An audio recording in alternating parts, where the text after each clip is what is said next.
Cette émission est une réalisation de TCBH, propulsée par Derry Télécom.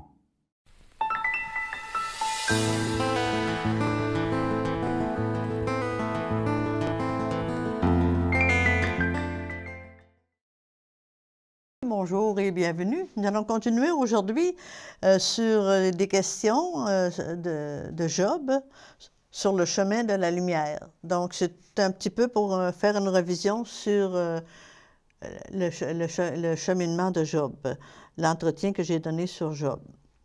Alors, le chemin de la lumière. Que vient faire en nous les récits mythiques de la tradition biblique? Ces écrits viennent nous rappeler ce que nous portons en nous, dans les profondeurs de notre être depuis toujours, pour notre épanouissement éternel, mais que nous avons oublié.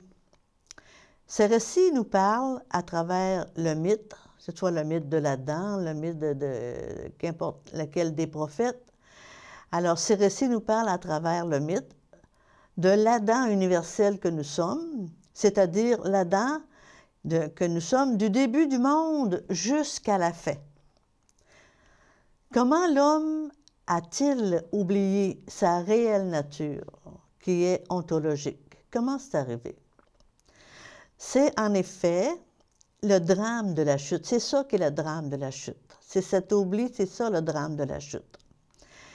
Satan, sachant très bien la vocation de l'homme sur cette terre, c'est-à-dire sa vocation devenir semblable à Dieu, et donc jaloux de lui, s'approche de l'Adam, de son féminin intérieur, pour le tenter et lui offrir d'être Dieu tout de suite, sans avoir à parcourir le long chemin de sa déification, de toutes ses mutations.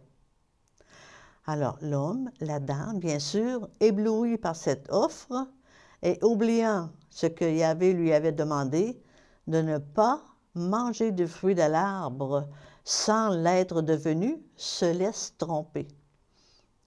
Et alors désobéit à son Créateur. Alors, quelles sont les conséquences de vivre en exil de notre vraie nature ontologique? Tout d'abord, l'adversaire devient l'ennemi. Il était l'adversaire, il devient l'ennemi, et c'est là que la souffrance commence. La souffrance, elle n'est pas ontologique, mais là, elle entre en scène. La souffrance et l'épreuve, on peut avoir des épreuves, mais l'épreuve, c'est différent des souffrances. L'épreuve, c'est deux réalités différentes. L'épreuve, comme dans le sport, est ontologique, parce qu'elle nous fait progresser vers notre réel devenir, tandis que la souffrance, elle, est provoquée par notre inconscience. Alors, que veut dire cette parole « Dieu l'accouchera de lui-même » quand on parle dans Job que Dieu va l'accoucher de lui-même, va le faire devenir ce qu'il est?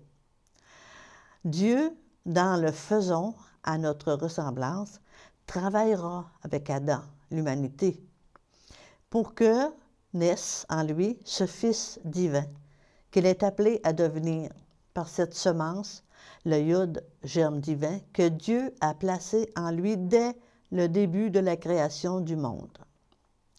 Alors, pourquoi nous donner en Job l'exemple d'un homme parfait dans sa conduite extérieure?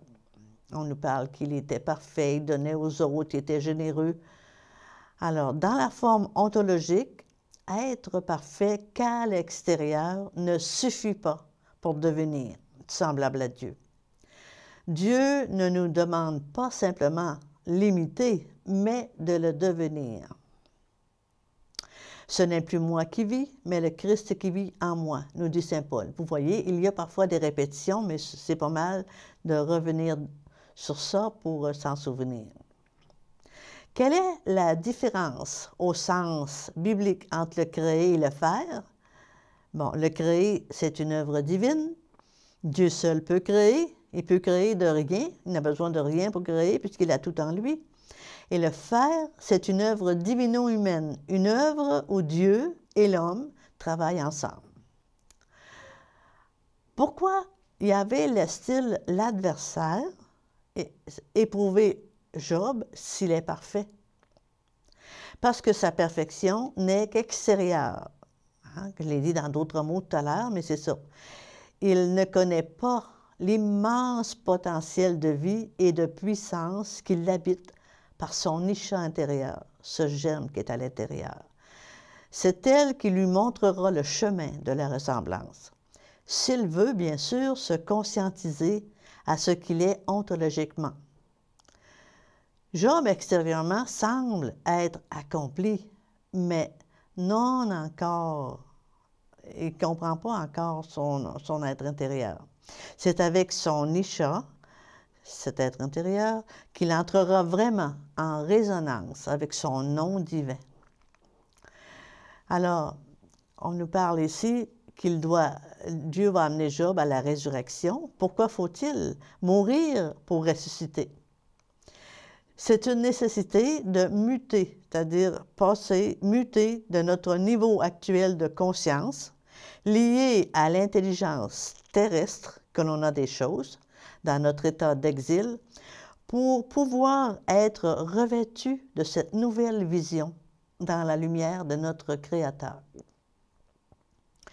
Pourquoi Elohim se retire-t-il de son œuvre pour la faire? Pour que l'homme s'implique dans cette nouvelle exigence de croissance d'ordre ontologique. Il ne veut pas faire seul, il veut que l'homme s'implique. Et pour que Yahvé, de concert avec l'homme, brise toutes les structures de notre hiver d'exil et que le fruit de cette union apparaisse dans toute sa splendeur. Dans ce sabbat, c'est le printemps de notre être qui s'amorce. C'est l'éros, le souvenir de notre identité divine qui va s'éveiller. Alors, que signifie la description ici, quand on parle de Job, de ses possessions? On dit qu'il possède beaucoup d'animaux, de biens terrestres, d'enfants, il est riche. Alors, qu'est-ce que ça veut dire ici, symboliquement? La description des possessions de Job signifie celle de ses armées intérieures qui peuplent tout là-dedans, c'est-à-dire tout son potentiel énergétique de croissance intérieure, mais qu'il a oublié. Pourquoi Job, se voyant dévasté par les pouvoirs du vilain, déchire-t-il son manteau? Il déchire son manteau car c'est le symbole de la puissance extérieure qu'il a acquise et qui, désormais périmée, c'est maintenant, il n'en a plus besoin. Il sait maintenant que tous ses biens ne sont plus adéquats, vu le séisme qui vient de le saisir. Ses valeurs ont changé. Il dit, « Nu, je suis sorti du ventre de ma mère. Nu, j'y retournerai. Que son nom soit béni. » Alors Job, dans cette épreuve, touche au plus profond de lui-même. Il touche au fond de lui-même comme un plus que lui-même il est. Mais quel est ce plus? Ce plus, c'est celui qui est conscientisé, qui est informé, mais dont, malheureusement, Job ne se souvenait pas. Son vrai nom, il ne se souvenait pas qu'il était supposé devenir le « je suis », celui qui se fonde en Yahvé. Alors, on parle aussi de ce Léviathan que Job découvre en lui. Ce Léviathan, que Job découvre en lui, c'est la plus grande puissance qu'il aura à combattre pour parvenir à son devenir. C'est un peu l'adversaire qui se cache en lui à la traversée de la matrice du crâne. Le symbole de ce combat est explicite dans la lutte de l'ange avec Jacob. Vous vous souvenez, quand l'ange avait lutté avec Jacob, mais finalement, c'est Jacob qui a vaincu l'ange. Nous aussi, nous allons vaincre l'ange. Mais c'est dans un autre récit, là, ce n'est pas dans le récit de Job, mais on parle de ça. À la fin de la nuit, c'est comme la fin de la nuit, ça veut dire la fin de nos mutations. Symbolisant la matrice de crâne, Jacob, avec l'ange, il est vainqueur. Alors pourquoi le Satan poursuit-il ses attaques vis-à-vis de Job? Il commence par l'attaquer, puis après il veut poursuivre. Alors Satan croit que Job sera incapable de rester fidèle à son Dieu. Il en est presque sûr. Alors Dieu lui donne la permission de poursuivre, mais à une condition. Condition, il lui dit, garde son souffle, car ce souffle, c'est celui du Saint-Nom. En d'autres mots, ne touche pas à sa vie ontologique divine. Alors, que révèle le langage de sa femme qui lui dit « Maudit Dieu et meurs » dans un premier temps? Ceci, c'est le langage d'une logique biologique inconsciente. Mais cette même femme, elle se reprend, en second lieu, et dit subitement « Persiste dans ton intégrité, bénis Dieu et mute ». Ici, c'est comme l'Isha, les symboliques de l'Isha de Job, qui parle et qui lui montre le chemin de la vraie lumière. Alors, que représentent maintenant, vous voyez dans Job, ces trois amis de Job qui viennent pour le consoler? Ces trois amis sont comme trois aspects de Job, avec lesquels Job va devoir communiquer. Ce sont trois aspects de son Isha intérieur qui vont l'instruire. Job devra descendre dans ses ténèbres intérieures pour comprendre des attitudes qu'il croyait acquises et correctes. Il devra se laisser conscientiser, verticaliser, transformer, parce que nous devons être debout pour remonter dans la lumière. C'est ainsi que petit à petit, il gravira les degrés et les échelons vers sa réalité divine. Pourquoi sa façon de voir va-t-elle se transformer? Parce que son Isha intérieur lui fera voir où est la vraie toute-puissance de Dieu, où est-ce qu'elle est la vraie puissance, où est la véritable jouissance et où est la vraie possession éternelle. Alors ici, on parle d'Éliphaz. Alors, Éliphaz, lui, il va essayer de lui montrer l'illusion de sa puissance à lui, à Job. Par la perte de tous ses biens matériels, le voici nu, anéanti. Et Bildad, un autre qui essaye d'encourager Job, lui, son nom veut dire le sans mamelle, c'est-à-dire il vient de là où on est recourbé. Alors, que va-t-il essayer de prouver à Job?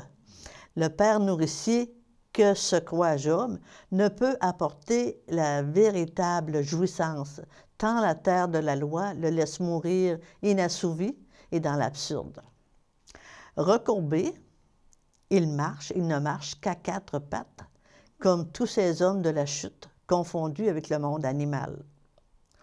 Le sans mamelle est en fin de compte sans amour productif, sans vraie nourriture pour donner la vie. Alors, l'autre personnage, Tsophar de Naaman, lui, son nom veut dire la beauté, l'essor de la beauté. Alors, que lui fait voir ce dernier? Ce dernier lui fait voir que, parce qu'il est démuni, libéré de tous ses biens matériels, Job est appelé au passage de l'avoir à l'être, passer de la matrice d'eau à la matrice de feu. Il décroche de la cime où il se tenait. Vous comprenez, il pensait, lui, qui était bon, charitable, et voulant aider tout le monde, mais là, il décroche de la cime où il était. Il est revenu à sa vraie réalité. Et là, il entrevoit vraiment son nom, avec un nom en lettres majuscules. Mais là, c'est un grand bonheur pour lui. Il commence à comprendre qu'est-ce qui se passe à l'intérieur de lui s'il accepte ce que Dieu veut de lui. Alors, le Dieu de son enfance, il va devoir mourir. On se fait un Dieu, mais à un moment donné, ce Dieu-là, c'est un peu de l'infantilisme. Ce n'est pas le vrai Dieu. Le Dieu de son enfance devra mourir parce que c'est un Dieu que Job s'est créé sur des valeurs extérieures de la loi. Alors, quelle grande réalité Dieu va-t-il montrer à Job? Dieu lui révélera que ce que Job sait déjà, mais qu'il a oublié. Dieu lui révélera que Job a assisté au conseil, imaginez-vous, au conseil du Dieu créateur, connu la sagesse, et que l'homme est sans limite, infini, lui qui l'a créé capable de ressemblance. Alors, comment Job a-t-il créé, été verticalisé par cette dernière révélation? Une sorte de colonne vertébrale. Lui a apparu un peu comme l'échelle de Jacob. L'a traversé et l'a relié à la présence divine. Il a compris. Job a perdu le bon Dieu. Il a retrouvé son vrai Dieu, celui qui le conduira à la totalité de lui-même. Maintenant, il y a l'autre personnage qui vient voir Job, Élihu. Alors, que lui apporte Élihu? Le quatrième personnage, dont le nombre 4, signifie un arrêt. 4 en langue hébraïque veut dire la porte ou un arrêt. Mais aussi, comme j'ai dit, celui de la porte qui lui permettra le passage et la libération de ses dernières peaux. C'est celui qui lui montrera à faire silence pour écouter Yahvé, car Yahvé est là. Quelle question fondamentale Dieu pose-t-il à Job? Et Dieu pose une question à Job dans l'histoire. Il lui dit, « Où étais-tu quand je fondais la terre? » Alors, Job ne sait pas trop. Yahvé lui dit, « Tu dois le savoir, car déjà tu étais né. Le nombre de tes jours est innombrable. » Ce n'est pas moi qui le dis, c'est dans la Bible. Qu'arrive-t-il à Job dans cette ultime rencontre avec son Dieu? En Job, l'Adam que nous sommes est mis au monde du vrai Dieu, au vrai monde de l'intelligence et de la sagesse divine. Lorsque l'homme se souvient, il s'est créé de toute éternité, il se sait créé de toute éternité lorsqu'il se souvient. Dieu seul peut faire une chose si inouïe, si divinement sage. Comme les mages devant l'enfant de la crèche, déposant la totalité de leur trésor humain et de ce qu'ils sont, de même, Job, déposant tout ce qu'il est devant Yahvé, est épousé finalement de son Dieu. Le dépouillement qu'on a vu en Noé, voyez-vous, ça se répète, c'est répété de différentes façons dans différents mythes. Job a atteint à la 4e dimension du tétramorphe et a acquis un visage d'homme. Dans le tétramorphe, il y a le bœuf, le lion, l'aigle et l'homme. Et là, la 4e dimension, c'est quand l'homme devient homme véritablement. Il devient alors glorieux. C'est là qu'il reçoit son nom divin et éternel. C'est ainsi que se terminent ces questions sur l'entretien de Job. Merci pour votre écoute et je reviendrai une prochaine fois pour d'autres questions sur d'autres thèmes. Merci et à la prochaine.